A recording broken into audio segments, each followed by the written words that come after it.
Halo, selamat pagi anak-anakku, khususnya kelas 10 dimanapun berada, terutama anak-anak saya yang berada di rumah masing-masing. Semoga sehat selalu. Salam jumpa bersama dengan saya. Saya perkenalkan diri, nama saya biasa dipanggil Pak Sipri dan nama lengkap saya adalah Siprianus Jamang. Baik, saya membawai mata pelajaran pendidikan agama Katolik dan budi pekerti kelas 10. Ya, tahun ajaran 2020-2021. Saya juga mengajar di kelas 11 dengan kelas 12. Oke, baik. Sebagai awal mula pertemuan kita pada pagi hari ini, marilah terlebih dahulu marilah kita berdoa dalam nama Bapa dan Putra dan Roh Kudus. Amin. Allah yang Maha Baik, kami bersyukur atas penyelenggaraan-Mu. Engkau menciptakan semua baik, termasuk diri kami yang Kau ciptakan begitu indah dan sempurna. Ya Allah, pada saat ini kami ingin belajar mengenal keunikan diri kami dengan baik. Utuslah Roh Kudus-Mu hadir di tengah-tengah kami, sehingga kami dapat membuka diri tentang berbagai hal berkaitan dengan kekurangan dan keterbatasan kami. Dengan demikian kami akan dapat mengembangkan diri dengan sebaik-baiknya. Demi kemuliaan nama-Mu kini dan sepanjang masa. Amin. Dalam nama Bapa dan Putra dan Roh Kudus. Amin. Baik, kita lanjut.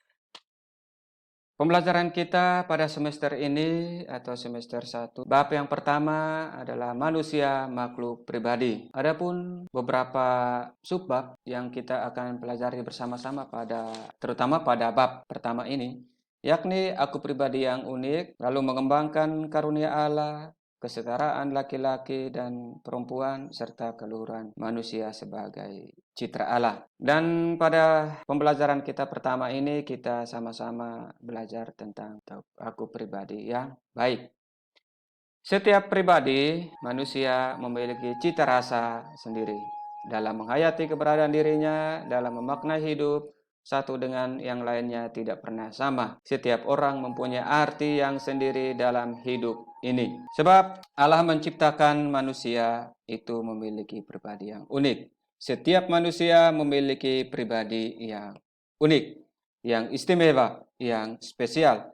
Tidak ada satu orang pun di dunia ini yang mempunyai kesamaan dengan orang lain. Bahkan manusia yang dilahirkan kembar pun tetap mempunyai perbedaan. Keunikan dan keistimewaan itu bisa diamati dari hal-hal yang berupa fisik, psikis, bakat, pengalaman, kemampuan kita dari dalam pribadi kita masing-masing. Setiap orang pastilah memiliki fisik yang berbeda, psikis yang berbeda, bakat, kemampuan, dan pengalaman-pengalaman yang berbeda. Keunikan diri merupakan anugerah yang menjadikan diri benar-benar berbeda dari orang lain. Hal ini perlu benar-benar kita sadari sehingga setiap orang mampu berkembang tanpa merasa minder dengan orang-orang lain di sekitarnya. Oleh karena itu, dalam hal ini kita tidak perlu bersusah-susah untuk menjadi sama dengan orang lain. Sebagai contoh, pribadi Teguh. Teguh ini adalah nama seseorang dan pribadi Heru ini pun adalah nama seseorang. Kedua pribadi ini berbeda. Karena memang Allah menciptakan mereka adalah berbeda. Dan Allah memiliki rencana yang berbeda pula terhadap kedua pribadi tersebut. Perbedaan itu memang dikehendaki oleh Allah. Ingat, kamu adalah pribadi yang unik dan istimewa di hadapan Allah. Akan tetapi anak-anakku, dalam menghadapi keunikan ini, yang ada dalam pribadi seseorang ditemukan dua sikap. Sikap yang pertama adalah sikap positif dan sikap yang kedua adalah sikap negatif. Yang bersikap positif akan menerima keunikannya sendiri. Ia bersyukur apa adanya.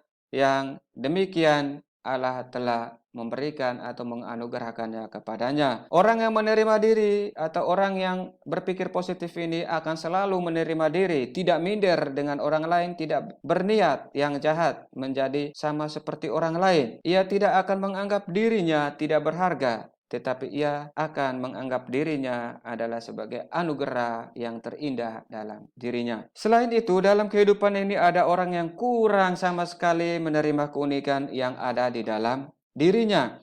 Orang yang demikian akan merasa tidak puas, bahkan tidak akan pernah merasa diri puas dengan apa yang ia miliki. Salah satunya adalah yang sekarang lagi tren itu operasi muka. Muka yang sudah asli seperti ini dia operasi menjadi plastik. Orang yang demikian juga sering mempunyai pandangan bahwa seolah-olah penampilan luar itu lebih penting daripada menampilkan jati dirinya yang sesungguhnya. Mari kita lihat ciri-ciri fisik. Di sini ada warna kulit, bentuk muka, bentuk warna rambut, dan ciri yang khas lainnya. Nah, ini kita bisa lihat gambar anak-anakku. Di sebelah kiri saya warna hitam kulitnya, di sebelah kanan saya warna putih, bentuk mukanya lonjong, yang sebelah kiri, yang kanan itu bentuk mukanya bulat. Lalu bentuk warna rambut di sebelah kiri saya itu hitam, yang kanan warna pirang. Lalu ciri khas yang lain seperti kita lihat gambar tengah adalah antara gambar kiri dengan kanan itu berbeda dengan gambar yang tengah, sebab yang tengah itu memiliki ciri khas yang mana mereka memiliki kekurangan dalam hal fisik dan bicara.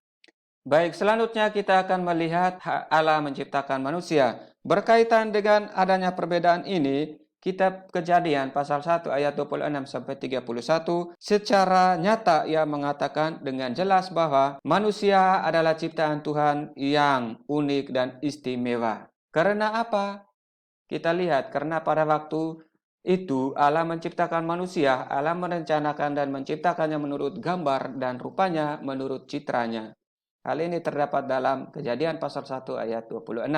Dan yang kedua adalah segala sesuatu yang termasuk Taman Firdaus diserahkannya Allah untuk manusia. Dan yang ketiga adalah waktu menciptakan manusia, Allah seolah-olah perlu bekerja secara khusus. Kejadian pasal 2 ayat 27. Nah, anak-anakku, bukankah manusia itu adalah istimewa? Tuhan memperlakukan manusia secara khusus. Manusia sudah dipikirkan dan dirancanakan oleh Allah sejak keabadian. Kehadiran manusia di muka bumi sudah dipersiapkan secara teliti, sudah diatur dengan teliti dan mengagungkan. Manusia sungguh diperlakukan sebagai orang, sebagai pribadi seperti Tuhan sendiri. Betapa uniknya kita sebagai manusia.